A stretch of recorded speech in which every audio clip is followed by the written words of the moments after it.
Hammer Down Racing Report. And now your hosts, Scott Hammer, Ron Miller, and Jerry Keyser.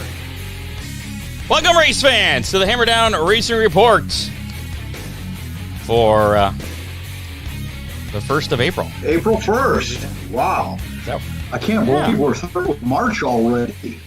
I know, and now it snows. Yeah, This is tough.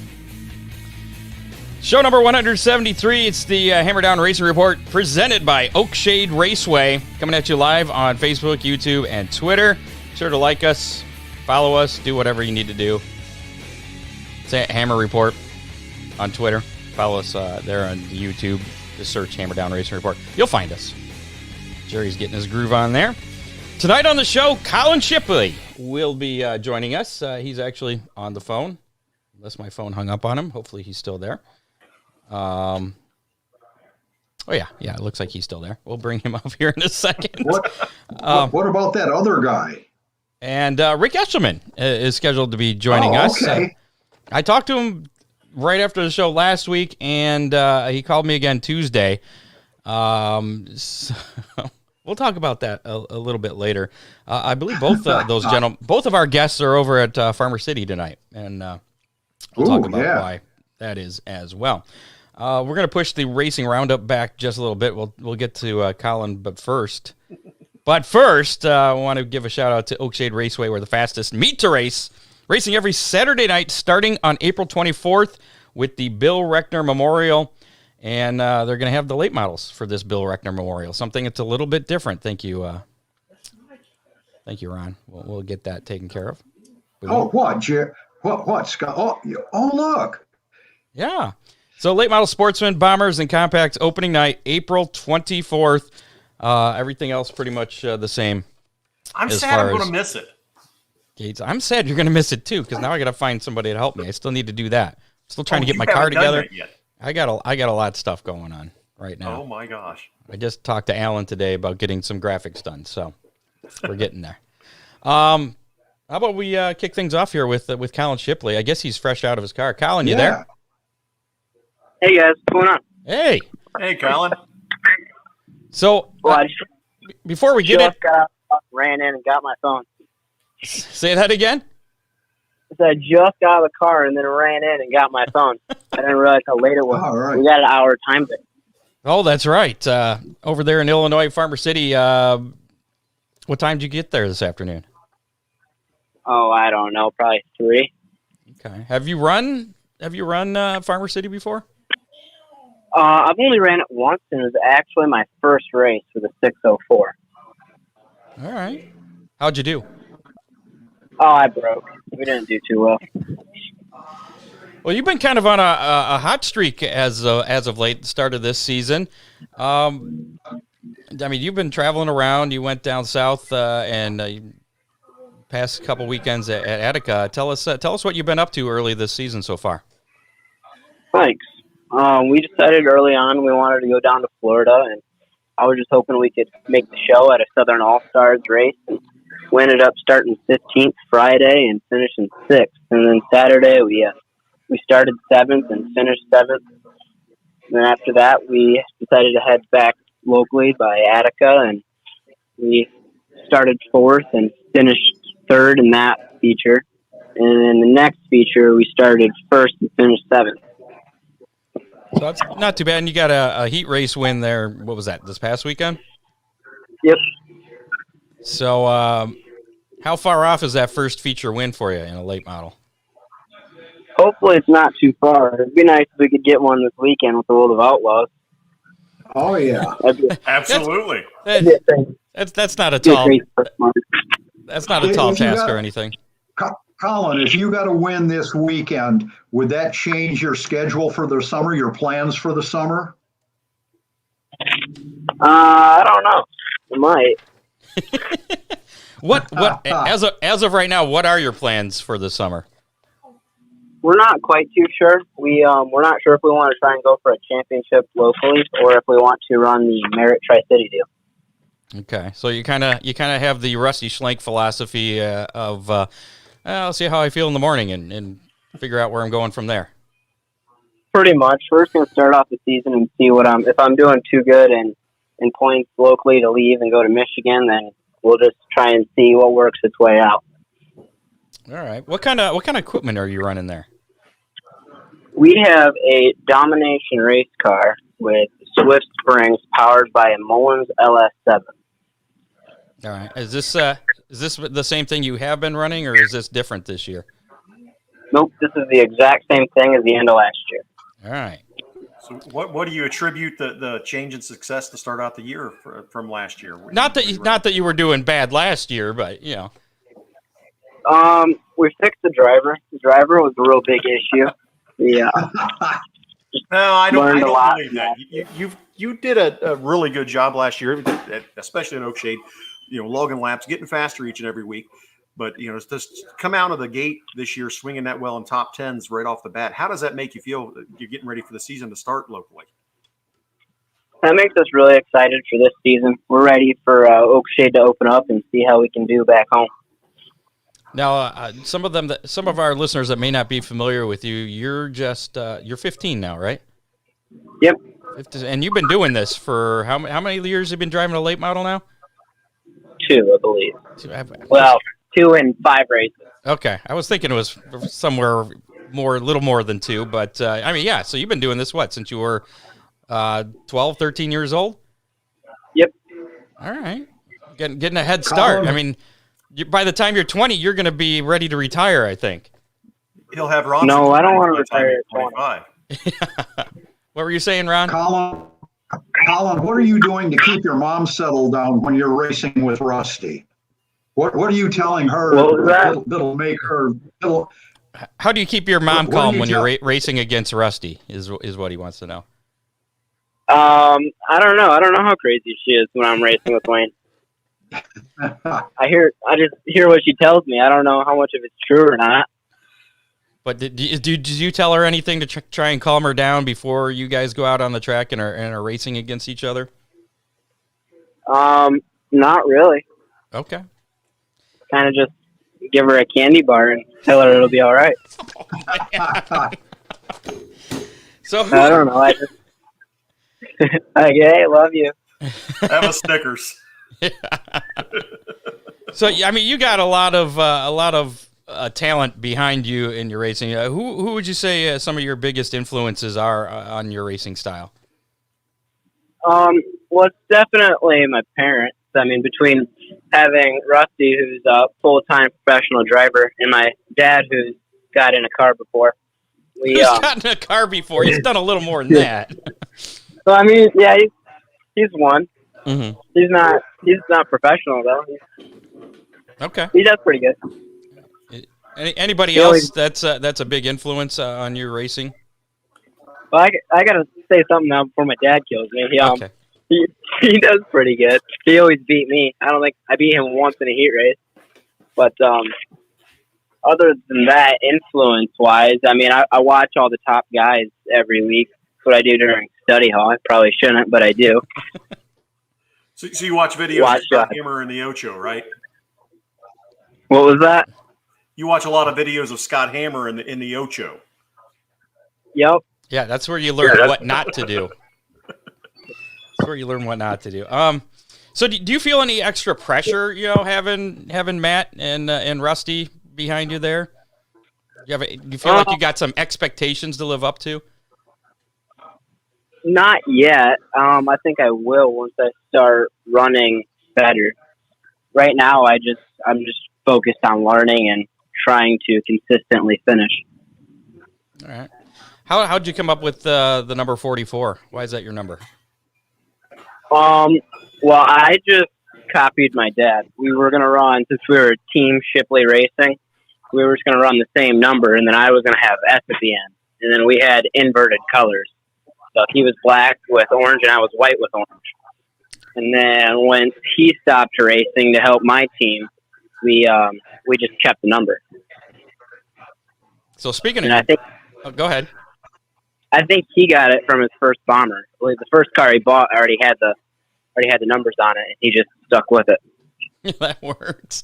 Is your dad done racing, or will he ever get back in a car again? I don't think he's ever going to get his own car, but I think he's definitely going to step in my car a few times this year. All right. And you're okay with that? A couple times a year, just enough to where I'm like, all right, well, you can do it. I guess you own it, but just don't wreck it. And don't mess up my championship hopes if you're running for a championship anywhere. Don't scratch it more than I do. There you so go. he can tear off the whole side and be fine. So what's your long-term aspirations as far as racing? I mean, you're already at a pretty high level with the late model.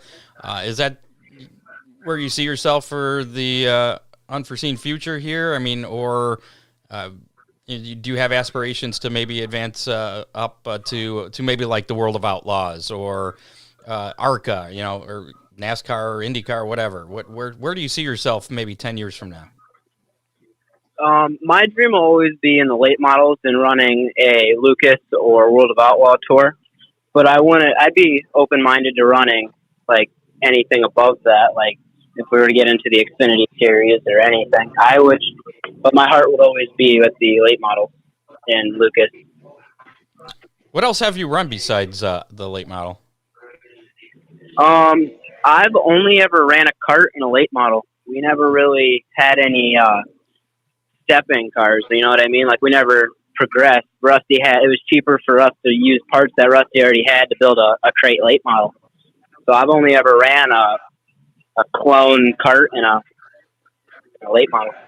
So you didn't have any bad habits to unlearn from like running a front wheel drive or something. So you start off in the late model and that's where you're honing your skills, right?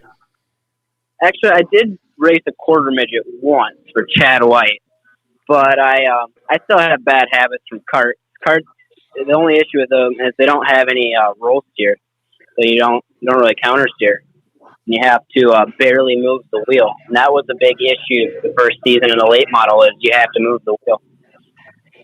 Yeah, those damn wheels, pain in the butt. I know. They get in the way sometimes. So how would you feel about running an asphalt series or running on asphalt? Are you married to dirt?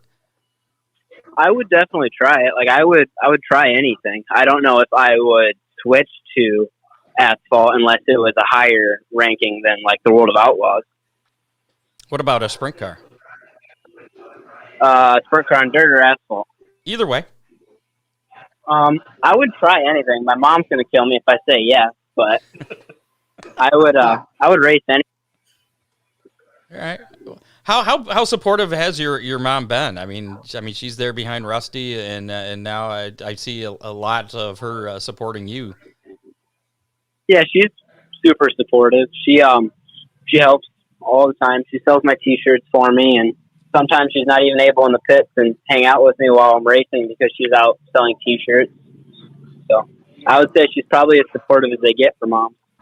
So who does she root for when you're racing Rusty? Is she rooting for you or Rusty? I'm not sure. You'll have to ask her. She's standing here right next to me. Well, just ask her. Just ask her. Definitely Colin. Definitely Colin? Okay. I figured that would be the choice. Rusty would probably understand. I'm not going to tell him she said. Okay. So you guys are running the Illini 100, which is tonight's just practice, right? Yep, tonight's just practice. Tomorrow, I want to say is Mother. How much is tomorrow to win? 6,000, and then Saturday is 20, right? Yeah, I saw 20,000 total to win. So you're gonna pocket all that, right? Hopefully, we're gonna try. How much of that would you get to keep? Zero. Does it all go to the car owner? It all goes back to the car. Oh, well, you can buy a lot of car with that. Or a decent amount. I'd make sure to renegotiate that contract for 2022. And a lot of drivers are getting 35-40%. There you go. Talk them into it. How many? What's that? But I might need your guys' help. All right, we'll see what we can do. How many late models are there right now?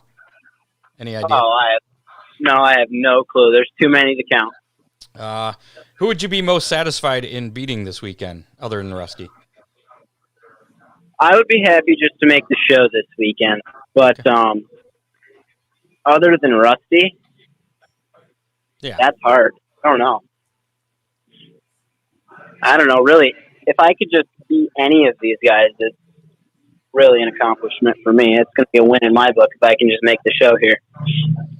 All right. How far out do you plan to travel this? I mean, I know you said you don't really have a plan yet this year, but I mean, how far out are you guys willing to go? I know Illinois is a little bit of a haul out there, but not too bad. But I think Florida was it. That was pretty far. I think that'll probably be the longest trip of the year. Okay. And what's the best advice Rusty's given you as far as driving goes? That one's hard. You asked hard questions. What was that? I say Scott's looking for driving tips, so don't give away too much. Shh! Don't give out my secret. You're asking really hard questions. I would probably say more throttle. Usually I'm not on the gas enough early on, and then later in the night I'm on the gas too much.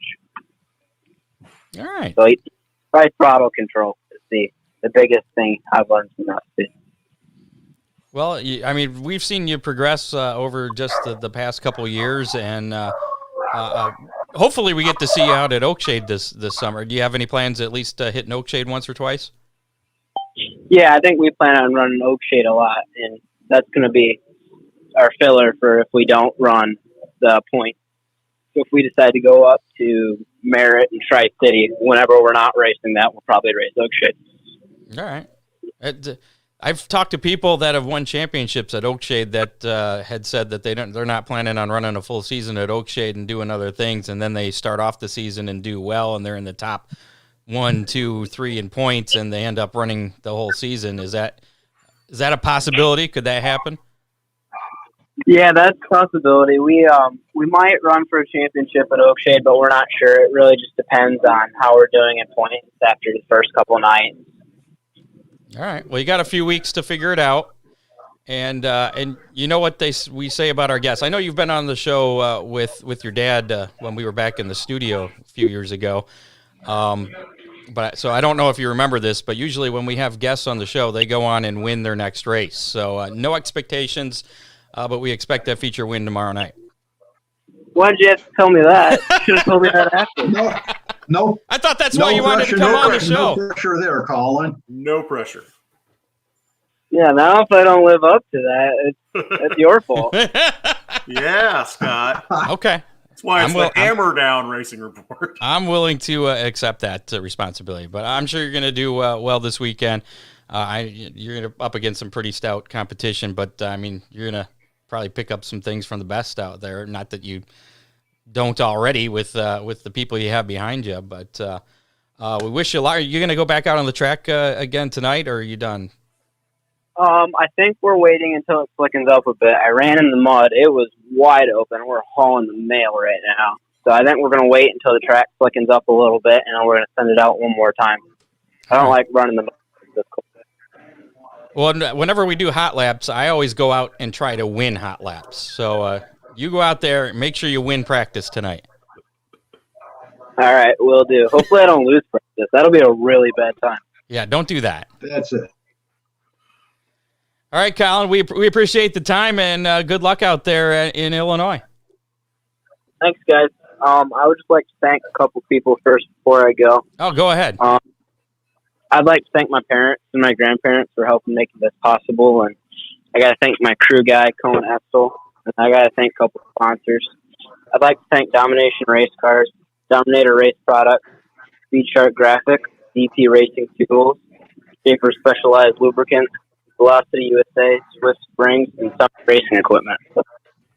Was this written down? Maybe. Might have. Or were you looking at the car? I mean, that's a popular thing to do. Just look at the car. I did that Tuesday, and I still forgot some, so I had to write it down. All right. Well, that's all right. I mean, it's better to have it written down and not miss anybody. You're getting better already. I got in trouble. You got well. That's one of those things that you learn, I guess. I wouldn't know because I haven't been in victory lane or talked to anybody and had to thank my sponsors. I also don't have any sponsors, so that makes it easy. Yeah, I had to practice on the way here. He wouldn't let me do anything until I practiced for like 10 minutes. I just had to keep going over it.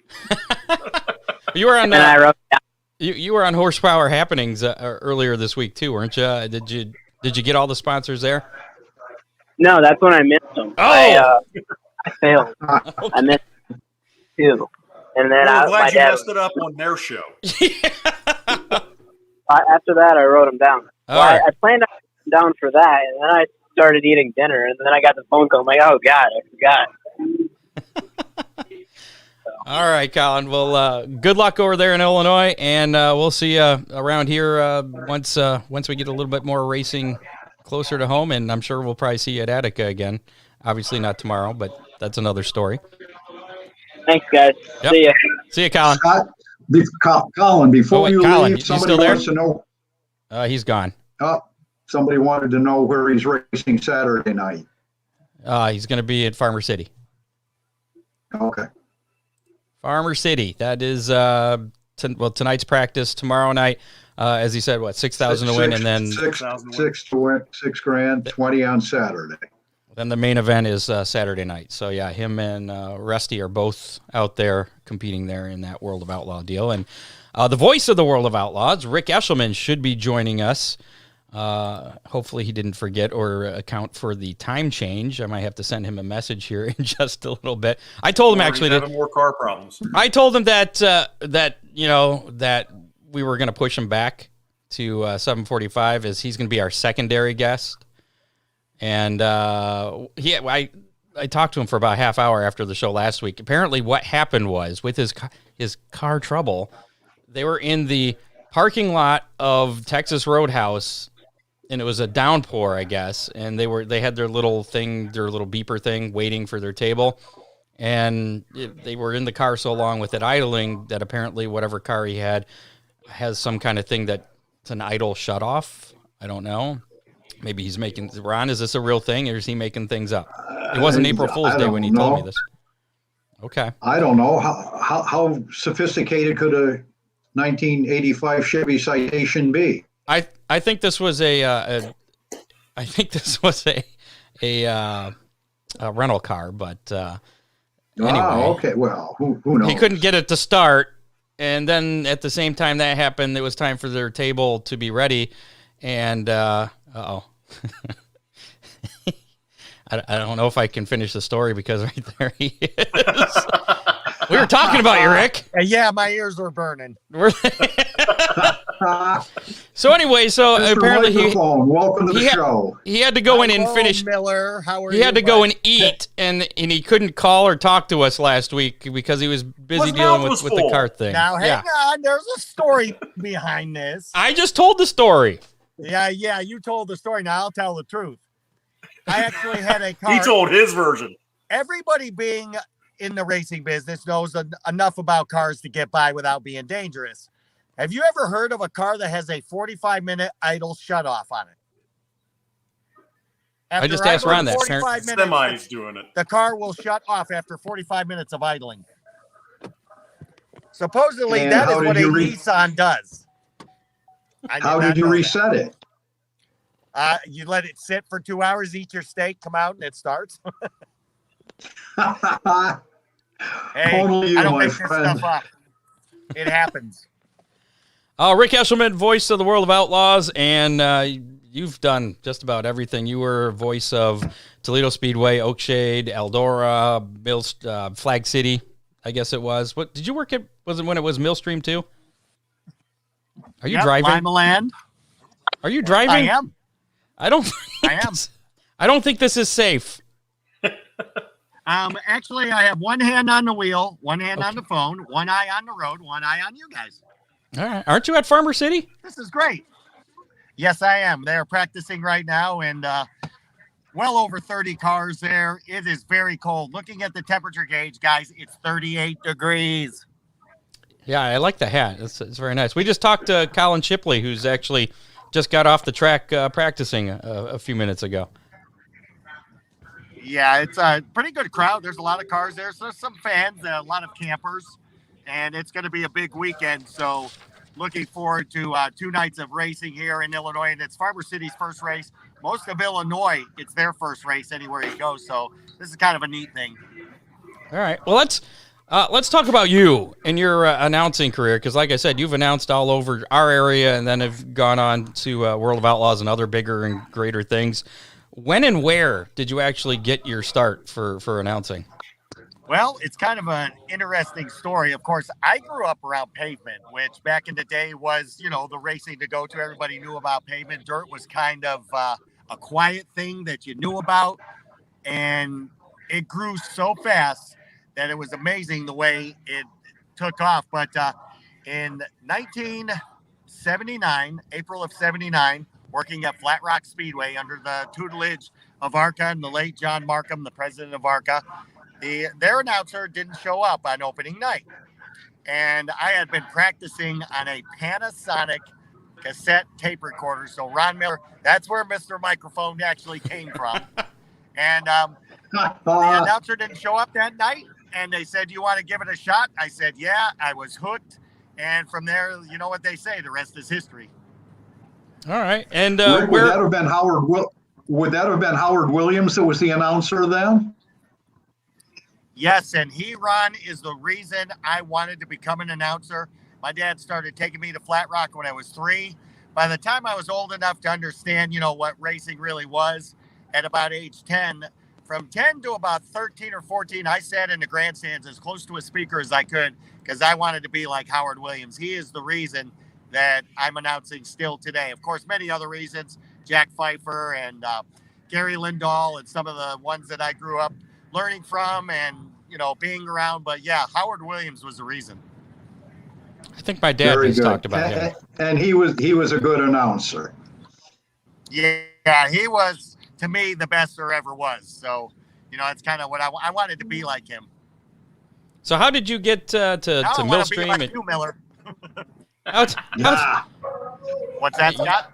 I said, how did you get to Millstream and Oakshade and it was kind Toledo? of strange because, when I was announcing, and then in 1981, I went in the U.S. Air Force in Grand Forks, North Dakota, and lo and behold, they have a dirt track there. Back then, it was called Grand Forks County Speedway, and my sergeant in the Air Force was a racer from Wisconsin, and he actually had a dirt late model that he brought to North Dakota, and lo and behold, every Friday night during the summer, we came in out of the missile field in time to go racing. So I announced my first dirt track for the first 4 years in North Dakota at what is now River City Speedway. But I got to work for Uncle Sam and serve my country. And then at night, I got to call races in North Dakota.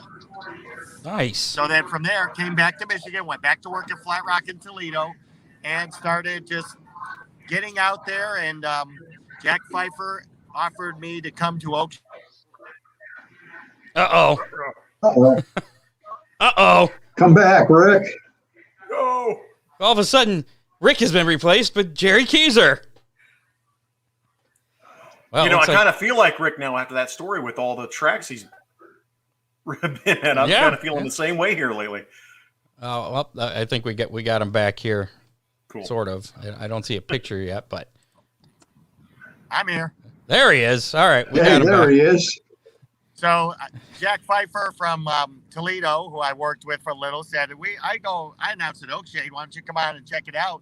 I ended up working at Oakshade and then talked to Dr. Jarvis, worked a little bit at Lima Land Motorsports Park for a couple of years. And, of course, Paxton's. Miller, Bill Paxton real well. And he came over there and worked there. And then the best one, though, Scott, was I went to the banquet for Eldora in January of 2000. And Larry Bowe said, "Why don't you come and check our banquet out?" So I checked the banquet out. That night, Earl Baltus, after it was all done, said, "Hey, I'd like you to work for me next year." And I thought, oh, God, he wants me to sweep or pick up trash like Larry Bowes did or maybe clean toilets. He said, "Our announcer won't be back. I'd like you to announce." And that really did it for me. It's like, wow, the greatest promoter in all of dirt racing wants me to announce at his track. And it's like, I felt bad for Pam and Terry because Oakshade was really good to me. And if it wasn't for them, I may not have extended my career. But I told Pam, she was a little upset at the time, but I said, Pam, I've got a great replacement. And of course, Ron, yours truly, sitting right there, took over, and he's been there ever since. So he may be the greatest announcer Oakshade's ever had. Yeah, I don't know about that. I'm sure you felt bad because you told Pam to call me. I felt bad that I was leaving, Pam, but I felt glad in the fact that I knew you could do the job. And well, I it was appreciate just a no-brainer to put you in there, and I'm glad that you accepted, Scott. And you've been a great fit, and you've been a great friend, and we have great taste in music. So I guess there was just kind of a unplug one and plug the next one in. Well, I was going to save this question for the last question here, but since you brought that up, okay. What was your favorite radio show from the late 90s to early 2000s in the Toledo absolutely. area? It was Hammer's House of Hair. There you go. I think Scott got tired of me calling in because I'd call him just about every night, and I'd bug him and ask him for requests. And, there was times where he probably didn't want to answer the phone. There was a lot of strange people that call late at night on a Friday, but Speaking of strange people, we got one in the chat that's I got a strange one in the chat room that wanted to say hi to you. Tim Nichols is watching along with us tonight. Wow. I'm over at Tim's shop right now. We're at the Hillbilly High Banks is what we're calling it, the home of Tim Sims. So the Hillbilly High Banks, nice. Yes, sir. So how did Tim's got a lot of great stories about you. He's told over the years I've hung out with him. So great, that makes me feel good. So how did you get with the World of Outlaws? How did that come about? Well, some more people that you guys know will come into play in this one. In 2004, I was at Volusia, coming down to visit my friend Joe Linebarrier, who was the announcer for many years at Volusia. And I came down to work that race for Dickie Murphy, who owned the track at that time. And that's when Bloomquist and the other 11 guys formed the Dirty Dozen, and the World of Outlaws was reborn. Boundless Motorsports had it. They were the gentleman from North Africa that actually created this. And Dean Miracle, who you all know real well, was the race director. And he wanted me to work. And I said, Dean, I had just moved to Mississippi to open up the Magnolia Motor Speedway and be their announcer and be their GM and all that. Well, things didn't quite come across the way they were presented to me. And Dean hounded me to come work, because I did the first 6 shows at Volusia, went to volunteer, did a show there for me, said, please, I want you to come work with me. Well, in July, I decided to leave Magnolia and went on to work with Dean and stayed with him for a long, long time and got in there and got my feet wet and enjoyed it. And here I am now. Now, you have tried racing. I saw somewhere in some interview you actually attempted racing. How did that go? Well, I raced enduros, which that was fun, but I actually hot lapped a sportsman at Oakshade, got my butt kicked, went to a street stock with late model tires on the small track at Toledo for an officials race, had the thing to the floor, and I was getting lapped in heat races, and said, you know what? I'm probably better off up in the booth. It's a lot safer, a lot cheaper, and let's face it, that's left to the professionals like a Ron Miller, if you will, or a Scott Hammer, who I hear is a 7-year going bomber driver. Reaching elite status. What? All right, moving on. Do you have a favorite track to announce at? You've announced it. How many tracks have you announced at total? I mean, do you have any idea? Yeah, exactly. I've got numbers on everything. I'm one of those numbers geeks. I've announced at 250 now. I just did my 250th. 250 different racetracks I've announced at. But I do, you've heard of race chasers and track chasers, right? Yep. Yeah. Okay. I'm a track visitor. If I've physically been to the racetrack, whether that's there, there's maybe just some semblance of the track. Maybe the oval's just there. Maybe there's just grandstands. I have been there. So the number right now is 1,574 different racetracks in 43 states. Wow. Okay. That's awesome. That's pretty impressive. So which one's your favorite to announce at? Oof. Give me any particular bull ring, Farmer City, Macon, Grand Forks, North Dakota. Just give me any quarter mile, 3/8, and they're my favorite. I think we're losing you a little bit. I would have to think River City Speedway in Grand Forks, North Dakota, my first dirt track. Flat Rock Speedway, my first track ever. And, Oakshade and tracks like that. They're just so much fun. So you're just not going to single one out. That's fine. I understand. No, there's just so many. There's so many to choose from. Well, with all the announcements, I have a story for you. Oh, well, go ahead. We like story time. My first and second years of Oakshade. Year one, I worked for Pam, and she said, you know what? I'll pay you $55 a night, and you can go to the snack bar as much as you want. Year two comes along, she says, I'm paying you $75 a night, and you get one trip to the concession stand. They lost money in 1993, I can tell you that. And so I think Ron Miller will attest. I can put away a couple of Kraut dogs and a couple of Big O burgers. Oh yeah. So what's the wildest what's the wildest thing you've ever witnessed while announcing? Well, two things come to mind. One is at Oakshade. I cannot give you the year or the driver. I just remember calling one of the bomber mains. It might have been the bomber D main or E main. And we're calling the show, and all of a sudden this bomber's rear axle locks up in turn 2. Something flies out of the hood. The car's sitting there, and it's done. I got the binoculars out, and lo and behold, the engine seized up, the rear end seized up. That's when the axle seized up and the car stopped. The drive shaft must have broke, and flying out of the hood of that car was the entire engine and transmission, fully intact, laying in front of the bomber car. I've never seen that happen. Wow. Sounds impressive. Rick, I believe East Alabama Motor Speedway, and it's a day race, and it's a last chance for the street stocks. And a guy had a 57 Chevy, and he come down the front stretch, and the entire body, when he went into turn 1, the entire body, all together at once, come off the car, with the exception of the hood, landed on the racetrack. All he had left was the hood. I'm talking everything at once, come off that body, lifted up, and landed on the racetrack. All right. Yeah, what were you saying, Ron? Rick, it is true fact that this happened. Rick, I think the car that you were talking about at Oakshade may have been Spud Diller. Yep, I think you are correct. Spud Diller, okay. Yep. So actually, speaking of strange things, there was a show on Destroyed in Seconds. It was something I used to watch with my kid like 10 years ago. Yes. And they had a late model driver did something, and they actually had your announcing on the show. I was like, hey, that's Rick. That was probably the wreck at Volusia 2005 when Tim Senek went off turn 3 upside down in the air, 25 feet high. I think that was it, yeah. Flew into the trees, yes.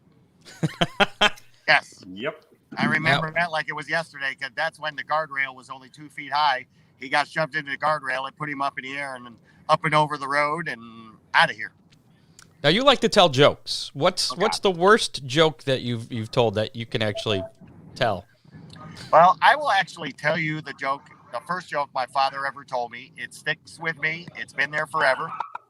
So I'm probably maybe 7 or 8 years old.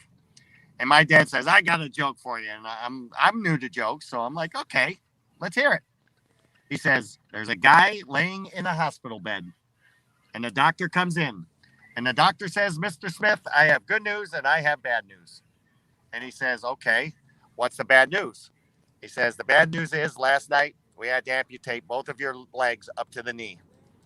And the guy just cries and he carries on. He says, my God, doctor, what could the good news possibly be? Doctor says, the guy in the next bed wants to buy your shoes.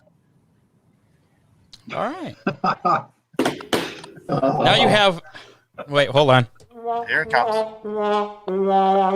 Exactly. So now you have another level of jokes that aren't for broadcast over the PA or anything. That do you? I know you did this at Oakshade a lot. I'm assuming that you tell these jokes to the scorers wherever you go. Is this... potentially if their sense of humor, if they're fun, at that level, yeah, but try to keep it relevant and reverent, if you will. What's the worst mess up you've ever had while announcing? Have you ever messed up? Oh, absolutely, Scott. If you're not messing up, then you're not good. Okay, well, I must be awesome then. There you go. I'm with you. We are at Delaware International Speedway in Del Mar, Delaware, and we're running one of our World of Outlaws heats. And a gentleman by the name of Doug Horton, who was a good race car driver, had to start last in the heat. And it was a 10-lap heat. And this is a big, flat, paperclip half mile that very little banking, very hard to pass on. Well, this guy starts picking them off one at a time. And I'm getting more excited by the minute. And he passes some more cars. He comes out of turn number 4 for the checkered flag, and he's just about to pass the leader when I say, and from dead nuts last place, Doug Horton's going to win heat number 3. The race is over, and they just said, you realize you said dead nuts last place? I said, oh, okay. I guess I do now. So there you go. That's not terrible. Not terrible. That's not terrible. No, that's not. Not terrible, but, you know, it's just one of those things where you say, oh, geez, did I actually say that? Oh, God. So you popped up on social media. Yeah, and that's a scary thing right there, Scott. Yeah, what? I mean, because you were always kind of you were kind of like Ron. I think you had a flip phone forever. Hang on. I'm about to pull Flipper out. Uh-oh. There we are. There is. Oh, you still do? Flipper and I shall never part ways. So is this a World of Outlaws work phone or something? Yes, they gave it to me in January and said you are going to interact with fans more. So here it is. And that was all they said. Well, my girlfriend Melissa had to actually show me how to turn this thing on that I'm speaking in right now. Then she had to show me how to do messages, had to show me how to attach pictures. And since then, guys, I've probably put out over 1,000 tweets. I am on Twitter, Rick _Eshelman. I also have 2 Instagram accounts, Scott. I don't want to see those. I can only imagine what's on this. So, you know, I'm with the World of Outlaws. My Instagram accounts are World of Outpaws, which is nothing but pictures of dogs at the racetrack. And for those of you that have felines, World of Outclaws, which is for cats only. So you can go to Instagram and check out World of Outpaws and World of Outclaws, and you will see nothing but dogs and cats. There you go. You need to get on TikTok. I want to see you do some dances. Everybody says that, and the only way I'll do that is if Ron Miller has a dance contest with me. I think you'd do that. No, ain't happening.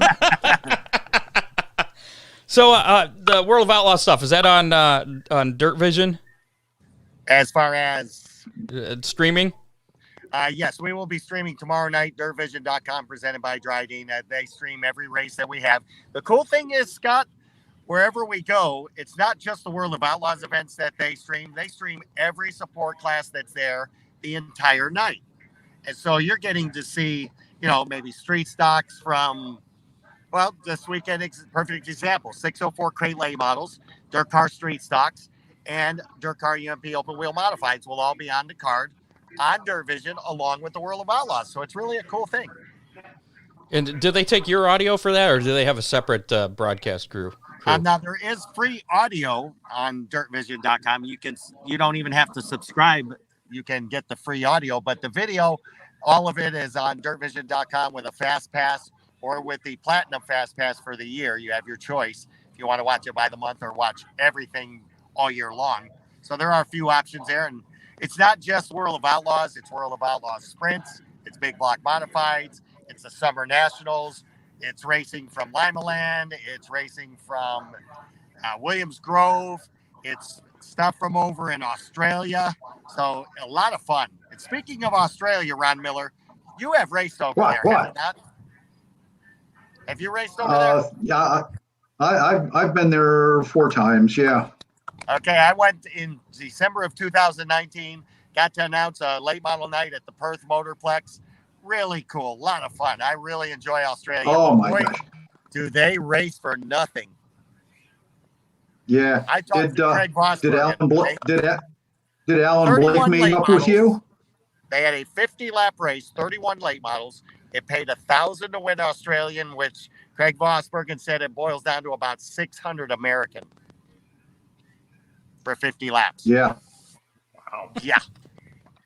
Yeah, they do that for a hobby over there. They come over here for the real stuff. Did you get together with Alan Blake while you were there? Yes. I got to announce with the great Con Migro, who is retiring here Oh, shortly. yeah. Yes, he is. Yeah, so I got to, announce with him and Jason over there and all the guys that did Dirt Vision Australia. It was a lot of fun. I really enjoyed it, but my God, is stuff expensive. Woo! Yes. Are you going to be able to get to any of the Hell Tour races this year? Hopefully, I've got it plotted out to where I can make 17 dates, which, considering all the World of Outlaws races we have, it's a lot of fun. I get to help out. I'm actually a pit official during the Summer Nationals, which is really cool. It's a different perspective. It's a lot of fun. Does the World of Outlaws, I haven't looked at their schedule, they have a race on whatever the birthday race date is, the middle of July 17th. Yeah, July 17th. Unfortunately, I won't be able to make it to Oakshade. The closest I'll be is probably I get to do the Butler race this year. But unfortunately, as far as Oakshade goes, I won't be able to get there. So Pam's safe. She'll be able to have Crown Dog for everybody. Well, that's good. She probably would have stocked up had she known you were coming. Yeah, exactly. You're correct. All right. Well, where are you driving to anyways? I actually dropped off Kevin Griggs from Races with Jesus Ministry. He came out to the track with me today. I'm now heading back to Champaign, Illinois, to the hotel to get ready for this weekend. What were you saying, If any Ron? of our listeners are watching Dirt Vision, is it your voice they're going to hear? Yes, they'll hear me on the World of Outlaws late models, and then Tyson Graves, the announcer for Farmer City Raceway, will take care of the other three classes, and Ruben Morellis from the the Summer Nationals and Modified Nationals. He'll be doing the infield pit reporting. So 3 different voices this weekend. Awesome. Very good. Thank you. We appreciate the time, Rick. Scott, I looked at the clock and I looked at the message you sent me and I said, you know what? Time to get on right now. So here I am. And guys, great talking to you. I miss coming to Oakshade. If I ever get the time, you better believe I'll be there. I don't care if it's a regular race, a big race, doesn't matter. That's one of my favorites. You guys have been friends forever and ever and ever. And I miss you guys. Trust me on that one. I really do. I might even let you drive. Lima Land too. Oh, yeah, go see Jerry at Lima Land. I might let you drive my my bomber, although it's a new one yet. So let me wreck it first, then you can drive it. Well, if you get me in, it'll get wrecked for you, so it'll be broke in. I'm going to get back to you on that then. Yeah, let's put that on the back shelf. Thank you guys so much for having me on. Truly an honor, Scott, to be on your show.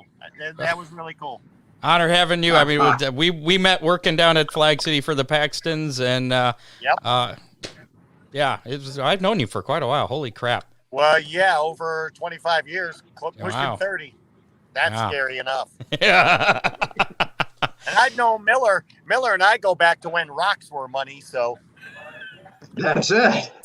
You know the story on how he came up with his car number. I'm sure he's told you that, hasn't he? If he did, I have not remembered, so let's have a quick one. Oh, my goodness. Go ahead, Scott. He paid 35 cents for his first race car. That's the short version of the story. See, I thought he paid Kathy 35 cents to marry her. Well, he does sleep with his secretary. True. That's it. Yes, he does. I've heard that. I've seen that. All right, Rick, we got to get moving here. That's all.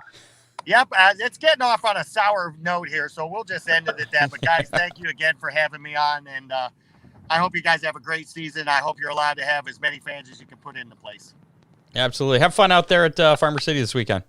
You got it, guys. Thanks so much. Take care. Yep, see you. Thanks, Rick. See ya. Bye. There you go. Legendary announcer for the World of Outlaws and formerly tracks around here, Rick Eshelman. Appreciate the time there. We got a lot to get to still. We still have a pizza giveaway, Big D's Pizza. We got a major announcement that we posted on Facebook. We got to talk about tracks being resurrected. We'll get to that in the news.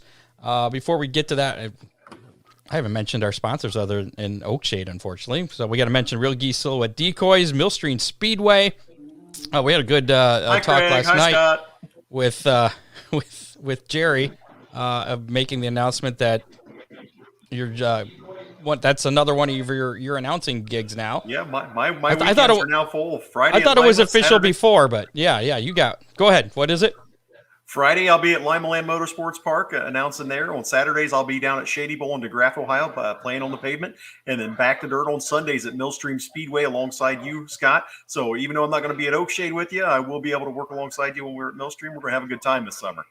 And speaking of which, we're going to do a live broadcast on the 11th at their test and tune. That's a Sunday, and we'll probably be about 12:30, I think. I think the actual cars on the track is at 1, so it'll be a Sunday afternoon kind of deal.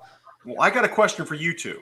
Uh-oh. I know you guys are going to be out there testing tune in your race cars. Should I bring my fire suit and helmet? Is there any chance of me getting a lap in something fast? I'm fine.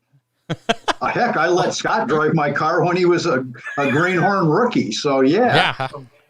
Okay. That's there you go. all I can see. Boy, Here we go. I was scared. Oh, I bet. Cub Burden let me drive his sprint car. Go back to 2010. Ron, I've been around the sport my whole life. My dad drove stock cars. I've been around Limaland, Millstream, everywhere, watched sprint cars. I have never driven a race car in my life, not even down the driveway. I mean, I never done it. And the first thing I got in was Cub Burden's sprint car, non-wing sprint car at Waynesfield. And that was the coolest thing I've ever done. And that's all I've ever wanted to do since is get back in the seat of something, anything. I don't care if it's my truck. I don't care if it's a go-kart. I don't care if it's a pedal art. I'm ready to race. Well, I want you to scare Ron. You got a little bit too much experience. I don't think you'll scare Ron quite as much, but you can try. I have no laps around Millstream. That's going to be a new one for me. So it's a racetrack. Oh yeah. Go fast, turn left, right? Well, as I recall with that first time in your late model, if there was an infield wall or an inside wall at the track that I was testing at, that there probably would have been some bad things. Yikes. Yeah, and you kind of had it pointed at the backstretch wall once too. We won't go there.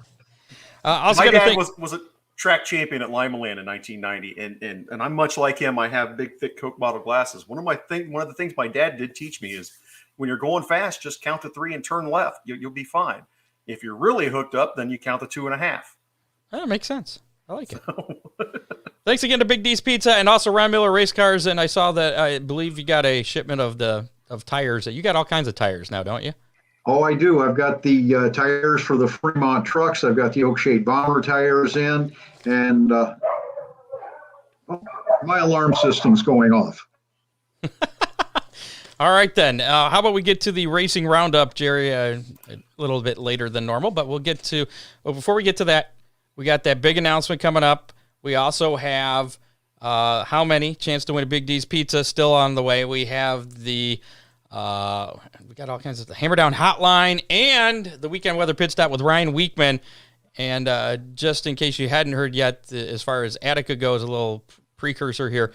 Tomorrow night has been canceled because of the forecasted temperatures, but Saturday is still on. So we'll talk about that more as well. Speaking of Attica, how about that racing roundup? Hey, let's go to the racing roundup sponsored tonight by Tim Sims, powered by iRacing. Mark Burns, I see you in the chat. Hey, we get to play the iRacing all the time. It's great. If you haven't tried it, check it out. Look for Tim's Dirt Track Simulators at a track near you this summer. On to the racing roundup at Attica Raceway Park. 2019 410 track champion DJ Foose out of Fremont won his third career 410 feature at Attica Saturday night. Travis Stemler battled with Rusty Schlenk to win his first ever late model feature at Attica. And Paul Weaver, the all-time winningest driver in the history of Attica Raceway Park, won yet again in the 305 feature. Is that who that is? He's the all-time. Okay. Paul Weaver in the number one car. It was his 58th career 305 feature win. Congratulations to Paul, DJ, and Travis on their wins at Attica. At Waynesfield Raceway Park, season opener for Waynesfield, season opener for the Boss Series, and season opener for the TI-22 Performance Fast 410 Wing Sprint Cars was a great show. Drew Rader picked up the big win in the Boss Let's Go 30, honoring late fan and race supporter Russ Cook. Drew got the win by passing Dustin Engel with about a lap and a half to go. Dustin's a local at Waynesfield, was looking for his first Waynesfield win and was close, but no cigar. Drew Rader picks up that win. TJ Michael, the Texas Traveler, picked up the fast opener. Great races in both, and you talk about the wildest things you've ever seen at a racetrack. And the boss feature, Ricky Peterson out of Rawson, Ohio, all by himself, got loose coming out of turn number 4, got into the fence, got upside down, and the car slammed back down on all fours. The red flag was already out. The flagman was on it, but when Peterson landed on all fours, he drove away after flipping and pirouetting. He took it straight back to the pits and went to the trailer, but it was one of the craziest things I've ever seen to see a car flip like that and keep rolling. On to World of Outlaws Morton Building late models. Double features highlighted action on Friday night at Cherokee Speedway, South Carolina. Night 1 of the Rock Galt Memorial doubleheader. Jimmy Owens won feature number 1, and Brandon Shepard reeled in Dale McDowell late to win feature number 2. Saturday's action at Cherokee was postponed. Officials are searching for a new date. Next up, tonight through Saturday at Farmer City, Illinois for the Illini 100, like we've talked about with Rick and Colin. So check that out on Dirt Vision, or if you're heading that way, enjoy the races. World of Outlaws NOS Energy Drink Sprint Cars were in action last weekend at Lake Ozark Speedway in Eldon, Missouri. Grass Valley, California's Brad Sweet won the Jason Johnson Classic after leading the shortened race. It was originally 41 laps, was shortened to 30 due to track conditions, but Brad Sweet went wire to wire to pick up that win. Next up for the World of Outlaws Sprint Cars, Federated Auto Parts Speedway at I-55 in Peevely, Missouri on Friday and Saturday this week. In NASCAR action, Saturday was a mess at Bristol Motor Speedway. The Trucks Series went 1 lap in their first heat, and then the windows were completely mudded over, forcing a red flag, and the officials had to reevaluate things. Then it rained. Then it rained some more. Then it rained so much it flooded the grounds, postponing both the Truck and Cup Series races to Monday. Martin Truex Jr. was impressive in his first ever Camping World Truck Series start, picking up the win on Monday afternoon, sweeping all 3 stages. Joey Logano figured the dirt out Monday night for the Cup win. Hey, did you did you see this? I just saw this afternoon with when John Hunter Nemechek and Matt Crafton got together and Nemechek wrecked. I didn't see this, but apparently under the caution, while Hunter Nemechek, who's over here, he's going to be clapping at Crafton when he goes by, this safety truck slides down and slams into the back of his truck. It's already wrecked. Did you see this? Here's this is what happened. Oh, I guess it slid down in the fluids that had come out of the truck, and this kind of slides down and slams into the back of it. That's as bad as hitting a push truck. I can't. It's adding terrible insult to injury. Anyway, yeah, sorry to interrupt. That's like wrecking a jet dryer. That's never happened. Oh, wait. Oh, once. Next up for NASCAR, the Camping World Truck Series is in action at the Toyota 250 at Richmond on Saturday, April 17th at 1 p.m. on Fox Sports 1. Cup Series is back in action at Martinsville this weekend on Saturday at 7:30 on Fox Sports 1. And the Xfinity Series is back in action the same weekend for the Cookout 250 on Friday at 8 p.m. on Fox Sports 1. Other notes in the racing roundup, Buddy Kofoid won the first 2 nights of the I-44 Riverside Speedway Turnpike Challenge for his 3rd and 4th consecutive POWRi National Midget League victories. Kofoid's streak came to an end on night 3 at I-44 Riverside Speedway, with defending Lucas Oil POWRi National Midget League champion Jake Newman getting the win. Cole Moore won the inaugural BMR Drivers Academy event Friday at All-American Speedway with Amber Vulcan, who we just had on the show recently, finishing 3rd. Just a quick shout out. Anybody's interested, Saturday night, Shady Bull Speedway is opening with Test and Tune, going to have the annual DARFAC auction. Lots of good things going on. Going to be heading down there. So if you're not headed to Attica or anywhere else, want to go check out Shady Bull with me, I'll see you there on Saturday. And that'll do it for this week's Racing Roundup, brought to you by Tim Sims, powered by iRacing. When's the first race at Shady Bull? Shady Bull's first official race will be April 10th, Saturday night. Bring that up while I'm thinking about it. Putting the pressure on you. Yeah, no problem. I keep the schedule loaded up here normally. Ron, I thought you got your internet fixed. It seems a little off tonight. Well, I don't know. We got a full show at Shady Bowl on April 10th. Late models, modifieds, street stocks, adult Crown Vics, and compacts all in action. Should be a tremendous show. And then the following Saturday on the 17th, Thunder and Lightning 75 race for the Thunder cars, $1,000 to win. That's going to have modifieds, Thunder cars, the minor Crown Vics, which is the younger folks, and the compacts in action. So should be a tremendous couple weeks to kick off the season for me down at Shady Bowl, and looking forward to that and getting up to Millstream for the test and tunes. Yeah, don't forget your driver's suit. Yep, trust me, I'll have it. I'm ready. Make sure to check out Real Geese Silhouette Decoys, the most technologically advanced goose and duck decoys ever produced. They're manufactured in the U.S. Check out realgeese.com or call 419-800-8100. Craig Mintz there with that. Also, Millstream Speedway, their first race, May 9th. Make sure to check that out. It's going to be, they got a whole season scheduled this year, running about every other week. Make sure to follow them on Twitter or Facebook, or check them out at millstreamspeedway.net. So, some little bit of news here. Should we do the breaking news first? I suppose. Let's do it. So we got, he may have purchased the facility from Ivan Graves.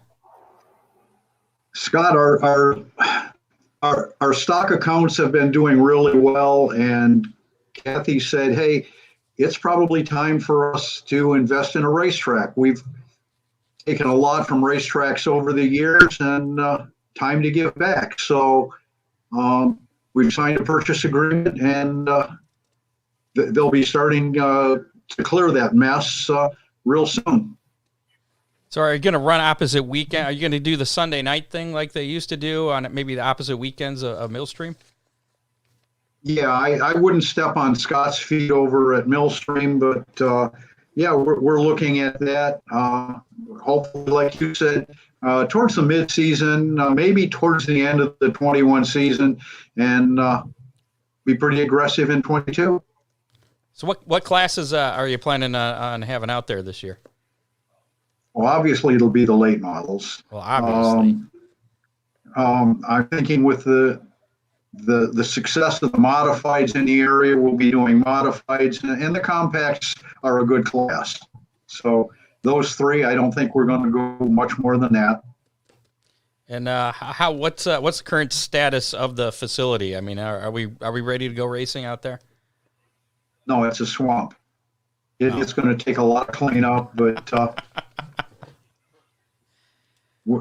we're optimistic. Do you need some people to come out and to help run the swamp in? Not till we get the track uncovered again, and it will be the 3/8 mile track, not the big 5/8. Okay, and there you go. There's your big announcement. Excited about that. Another track in the area coming back to life. It is the 1st of April. That's all I'm saying. Yeah. I know it was pretty lame, but yeah, it was. Yeah, it's organic. It's organic. In some real news, Bristol Motor Speedway officials announced Monday night before even the end of the race, and this is real news, that they are going to be doing the dirt next year again at Bristol. So it sounds like this is going to be an annual thing. Seems like a lot of work. And I've seen it on Facebook, so it has to be true. We can only hope that they do it better. Yeah. Well, they probably have learned from some of the stuff this past weekend. At least we hope. We definitely hope. So, I mean, it was cool. It was a cool idea. I mean, it probably could have been executed a little bit better, but I mean, I'm glad to see it. More dirt tracks on the NASCAR schedule, better. I would be more happy if they just left the dirt. Just get rid of the asphalt, concrete, whatever it is under there now, and just make it dirt, because that racing, and I've been busy working on my car all week, so I did not get a chance to watch the race. I think I finished watching the race after our Millstream, broadcast last night, because I had taped it, and I was just watching it. It was like watching old Bristol, everybody running the bottom, little bump and runs which is kind of cool. I mean, back when that track was like that, that's when they sold out the place, and there was a waiting list to get tickets for it. So, I mean, granted, there was a waiting list. There were some guys running the top side, and it was it was one of the more entertaining NASCAR races. Yeah. I mean, there were some side by side. It was a little bit more side by side than the old Bristol. So, in that case, I guess you could say it might have been just a little bit better than the old Bristol. And it was dirt. I've gotten a little disenchanted with NASCAR lately. It's definitely being micromanaged, and that's not a good thing. And the competition, it's almost like the old IROC series where they're trying to make everything absolutely equal. Yeah. Not a good format. I think that's what the next generation cars are going to even move that forward. So, Exactly. Hoserville, Ohio is going to hold their first of several auctions this Saturday at Attica Raceway Park. I have a roof for my car that I got to get to Dwayne that I was going to donate for that. I told him that he's probably not going to get any money for it, but he's more than welcome to have it, try and raise some money because that's definitely for a good cause. Absolutely. But of course, those auctions, they help the Injured Drivers Fund. The auction starts at 3 o'clock when the gates open. Actually, the gates open at 2. This was from before when they had announced the time. So I'm not sure when the auction is going to start. I'll have to get with Dwayne. If Dwayne's on here, maybe he can put a comment in there. But they will accept cash, checks, credit card, and debit cards. For more information, or if you have an item to donate, contact Dwayne Hancock through the Hoserville, Ohio Facebook page. So check that out to make sure when the exact time is for that auction. The Flow Racing All-Star Circuit Champions announced that they will have 11 full-time competitors when they invade Attica Raceway Park this weekend. Corey Eliason, Zeb Wise, I'm not going to go through the whole list, TJ Michael. They're going to compete against a strong contingency of local drivers. Total's winner share equaling $11,000, $5,000, although probably it's just going to be $6,000 now because the $5,000 part Friday night was canceled due to winter coming back for some reason. Because it's April Fool's Day. Yeah, of course. $6,000 though to win Saturday night. No previous series champions represented among the 11 full-time competitors because this is the beginning of their points season for the All-Stars. And so it's going to guarantee a first-time series champion this year in the All-Star Circuit of Champions. Did you guys see this about Mike Wallace and Josh Rome? They've been reinstated following the suspension from NASCAR. Forever's not as long as it used to be, is it? Yep. They was indefinitely is no longer as long as it was. Per an official release from each driver, they have, quote, successfully completed the terms and conditions mandated for reinstatement. Wallace, of course, was handed an indefinite suspension on September 10th of last year. Rome was suspended November 10th. Both drivers were suspended following social media posts that violated sections 12.1, 12.8, and 12.8.1e of the NASCAR. I don't rule. have my handbook handy, so I can't tell you I exactly don't, what yeah. those ones are. Do you see this, though? This is kind of cool. NASCAR is going to test rain tires at Martinsville. Rain tires were last tested on a short track back in 1995, and strangely enough, at Martinsville. Officials are going to wet the track down and give it a go. So maybe at some of the short tracks, we might see shorter rain delays. I think from what I was getting out of the article was that they'll probably still stop the race if it's raining. But now, if we can run rain tires, they don't have to wait for the track to be totally dry before they can go back racing. They can throw on some rain tires. Probably only at the shorter tracks, but I think because of the stuff that happened at the Roval, which was half at Charlotte, half road course, half super speedway. No, I guess not super speedway, just speedway. Yeah. Super speedways are maybe it is. Super speedway is more than 2 miles, right? Nah. I don't know. Whatever. Anyways, they work there, and so they're going to test things out. So hopefully this works better than it did back in 1990. What I say? 5. Yeah.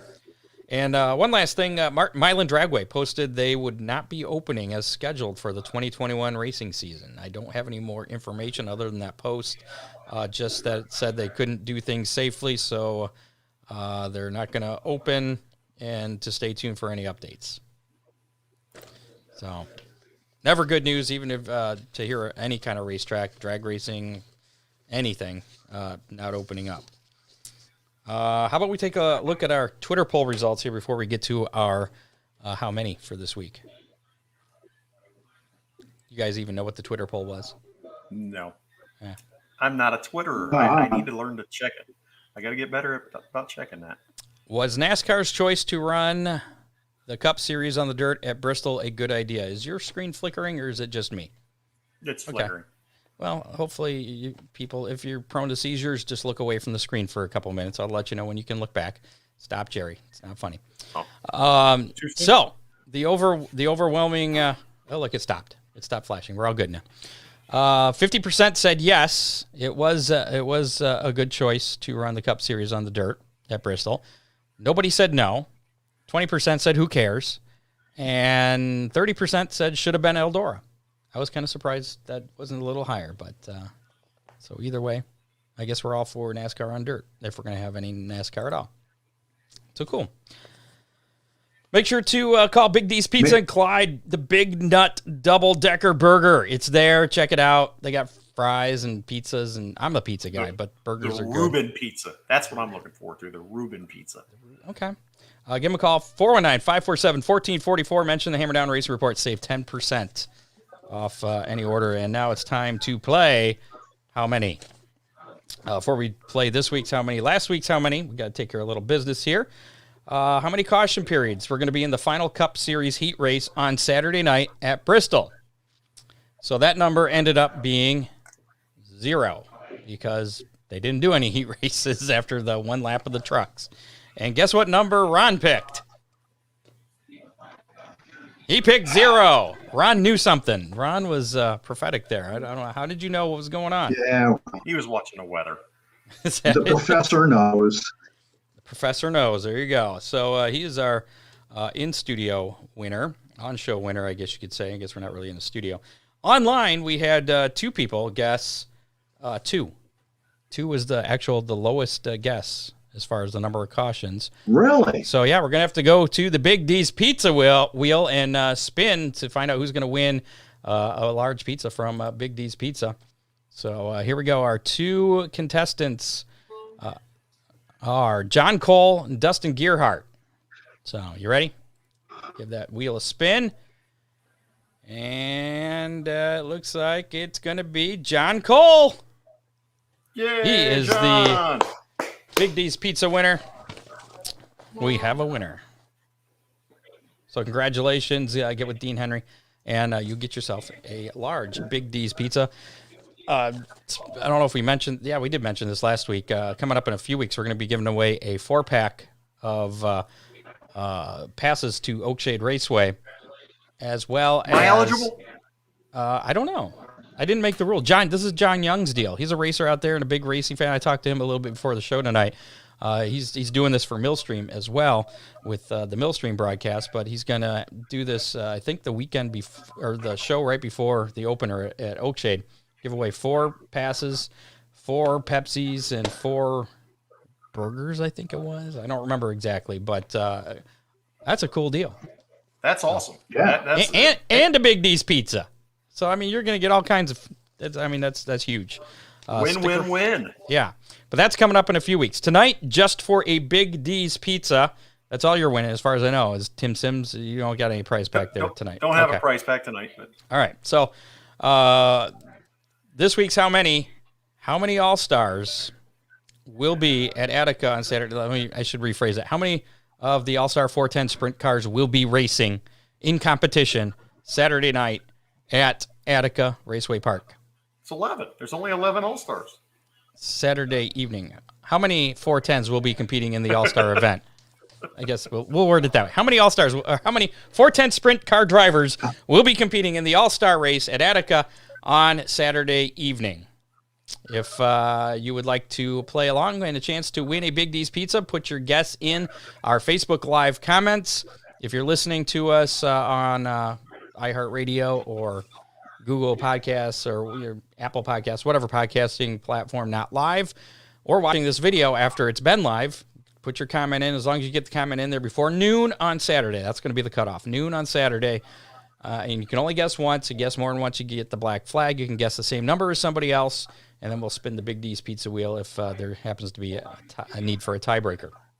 So, for us, Ron, you have to choose first. You were the winner last week. How many 410s we got at at Attica this weekend on Saturday?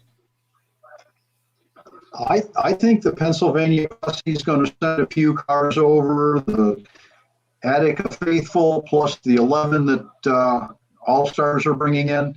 I'm going with 42. 42. That's the answer to life and the universe. And that's aggressive, but I think it's going to be a great show, and you're going to see a bunch of cars. All right, what do you got, Jerry? Based upon the car counts we saw last weekend between Waynesfield and Attica, I think Ron's absolutely right. I think we're going to have a great car count at Attica. He took my number, so I'm going to go on the low side. I'm going to go 41 just because I think Williams Grove might steal a few cars. 41. Did Kathy have a guess over there, Ron? Your secretary, is she around?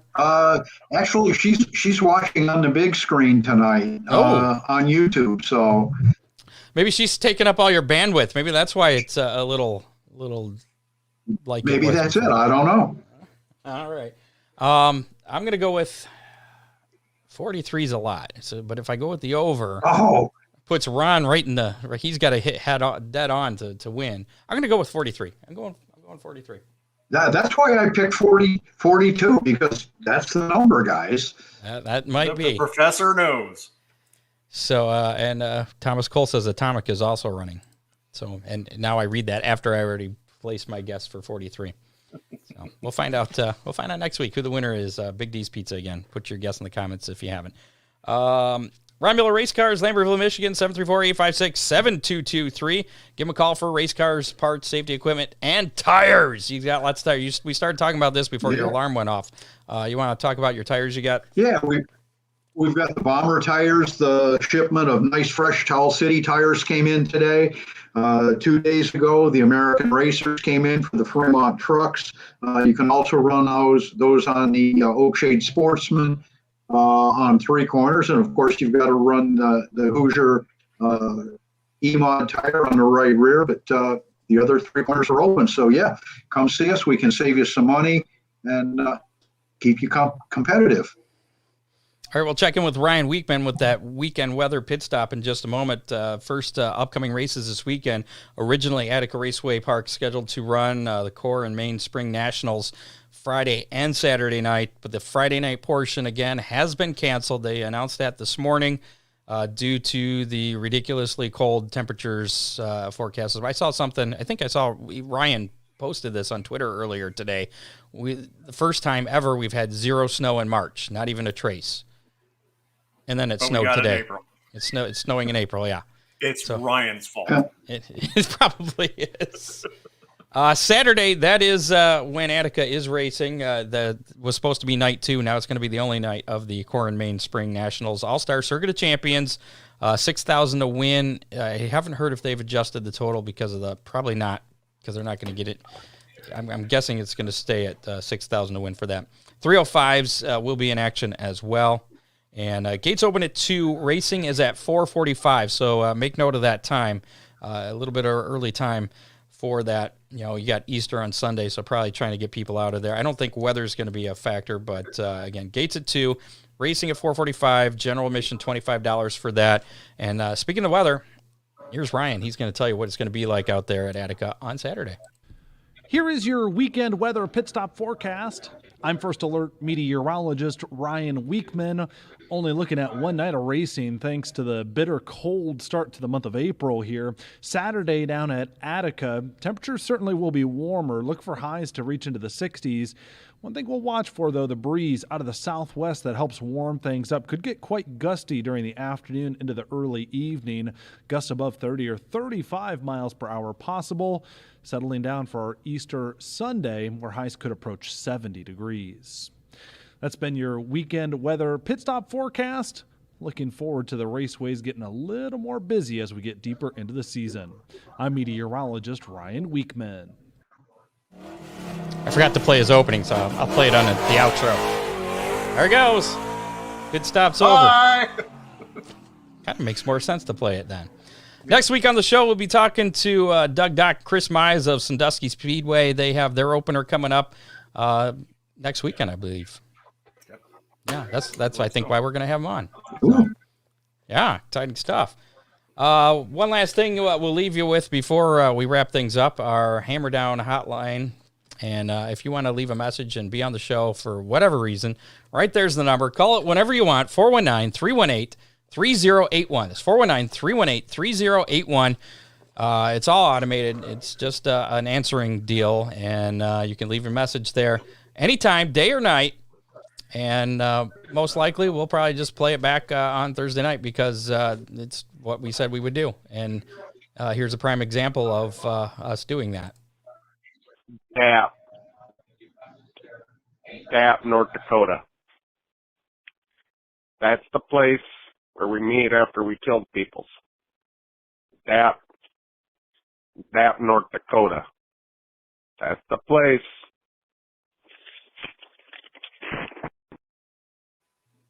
Okay. That just happened. So there you Wow. go. Pretty sure that's the same. Pretty sure that's the same guy that complained about a trailer breaking. But, whew. I think it could be. So we're setting the bar kind of low. Maybe we can raise that just a little bit for next week. Just anybody. Anyone. Just a little bit. Please. Again, that number. Go ahead. Let me give that number real quick, just in case you're listening on the podcast and can't see it there on the screen. 419-318-3081. There you go. What you got, Jerry? Hey, just a reminder on Saturday. I know everybody, we want to go to Attica, see the All-Star Circuit of Champions in action. But if you get a chance beforehand, head down to DeGraff, Ohio, down to Shady Bull Speedway. Going to have Test and Tune from noon to 7. The Dayton Auto Race Fans race group will be down there with their annual charity auction at 2 p.m. Come down. You can see some of the new cars, mingle with fellow race fans, help out a great cause. They're going to have a 50-50 drawing for the DARF member, and then a 50-50 drawing at 3 o'clock, and also a separate $50 drawing for all the DARF members. So if you're not a DARF member yet, go get down there and get your DARF membership. $15 gets you a lot of great discounts and a lot of great local tracks. And then you can take off and head up to Attica and enjoy the Core and Main Spring Nationals at Attica after that. Important service announcement. Thank you, Jerry. Thanks again to Oakshade Raceway. Real Geese Silhouette plugs. I got to take cheap plugs. Silhouette. Real Geese Silhouette decoys. Mill Street Speedway. Big D's Pizza.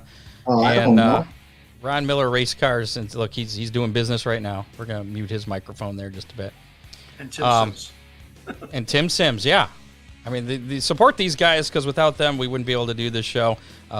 We're doing this kind of on our own deal. There's costs involved, and we're doing all right. We appreciate, and it's thanks to these guys. So absolutely, yeah. All these sponsors that you see coming down here, and support all the businesses that you see support racing as well. They're the ones that keep our sport going and keep cars on the track, and that's why we get to do what we do. And what Ron would say if he wasn't on the phone: get out and support your local tracks this weekend. Absolutely. Granted, it may be Attica or Shady Bowl, or there's few to choose from for this weekend, and it might be a little chilly. Atomic, there you go. It's a little out there. Get around if you head out to Pennsylvania. Even I get somewhere, get your butt to the track, support racing, and Farmer City. There you go. Get out there. And sorry about that, guys. That was Craig Dipman from Dip Motorsports, and he wanted to remind everybody that he has the Hoosier tires, so we've got you covered, whatever you need. His sponsorship hasn't started yet. We're still working that out. That's okay. He broke into the show. Oh, that's fine. No, I owe Craig quite a bit. So I mean, I've spent most of. I think this is my second home now. Craig Dipman, former champion of the Keyser Memorial at Lima Land Motorsports Park. So always glad to hear from Craig. Yeah. We've been here. It's the end of the show, so I'll share my little car saga. So we had problems. We thought we were done Sunday night. Started loading the car up. It was it ended up being way too wide to get up on the trailer, and we were like, "What's going on?" So we looked, and we took the front wheels off. Found that there's these spacer adapters that don't come off. So we had to replace the spindles. Got that all done. Monday, I don't even remember now. I think it was Monday night. All right, we got it. We're good. It's going home. Push it up on the trailer. It still doesn't fit between my tire. We squeezed between the fenders, but couldn't get between the tire racks. So now we're working on the trailer.